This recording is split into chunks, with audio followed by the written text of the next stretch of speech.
আসসালামু আলাইকুম, সবাই কেমন আছো? আমি জানি অনেক অনেক ভালো আছো।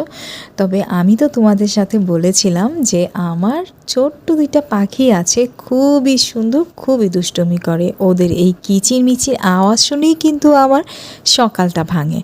আর এই সকালটা এত মধুর লাগে ওদের এই কিচিরমিচির শব্দ শুনতে, যেন মনে হয় ওরা আমাকে ডাকছে, যে আজান দিচ্ছে, উঠে পড়ো, নামাজ পড়তে হবে, এরকমটা মনে হয়। তো আমারও ঠিক ঠিক সময়ই ঘুমটা ভেঙে যায়।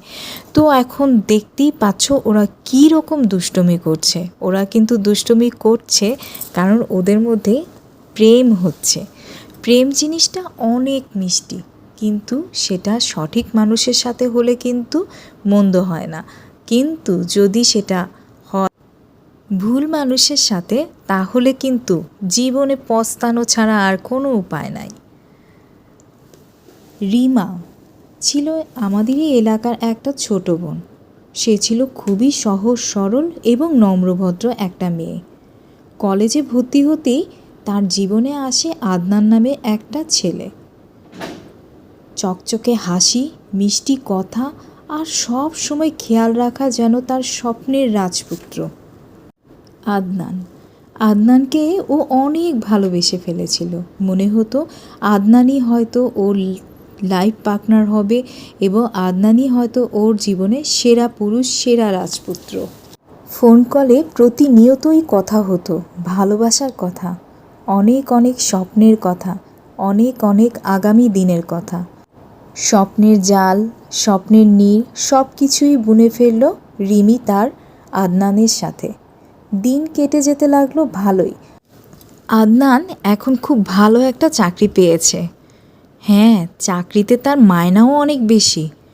এখন আদনান আস্তে আস্তে বদলে যেতে শুরু করেছে। আদনান এখন আর রিমিকে ভালো লাগে না। রিমি সুন্দর করে কথা বলতে পারে না, রিমি স্মার্ট না, রিমির চালচলন ভালো না, রিমির ড্রেস আপ ভালো না, রিমি দেখতে অসুন্দর। এখন রিমির সব কিছুই আদনানের কাছে বিরক্তিকর। ধীরে ধীরে আদনান বদলে গেল। ফোন ধরতো না, বহু অজুহাত দেখাতো ব্যস্ততার। রিমা বুঝতেও পারল না কখন সে ভালোবাসার নামে কষ্টের ফাঁদে পড়ে গেছে। একদিন শুনল আদনান অন্য আরেকটা মেয়ের প্রেমে পড়েছে। সে অন্য আরেকটা মেয়েকে নিয়ে সংসারও করতে শুরু করে দিয়েছে। রিমা থেমে গেল, ভেঙে পড়ল। মনে হলো পৃথিবী যেন ওর মাথার উপরে এসে পড়েছে। সত্যি বলতে কি, সব মানুষ ভালোবাসার যোগ্য নয়, আর ভালোবাসা মানেই অন্ধবিশ্বাসও নয়। থাকা উচিত। আজ রিমা একা, কিন্তু রিমা জীবন থেকে শিখে নিয়েছে যেই ভালোবাসা তোমায় কাঁদায় সেটা ভালোবাসা নয়, সেটা এক পরীক্ষা।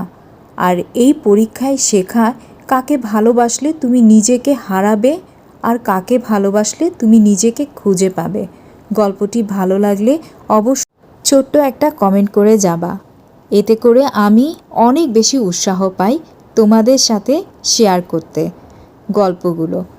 আজকের মতো এখানেই। আল্লাহ হাফেজ।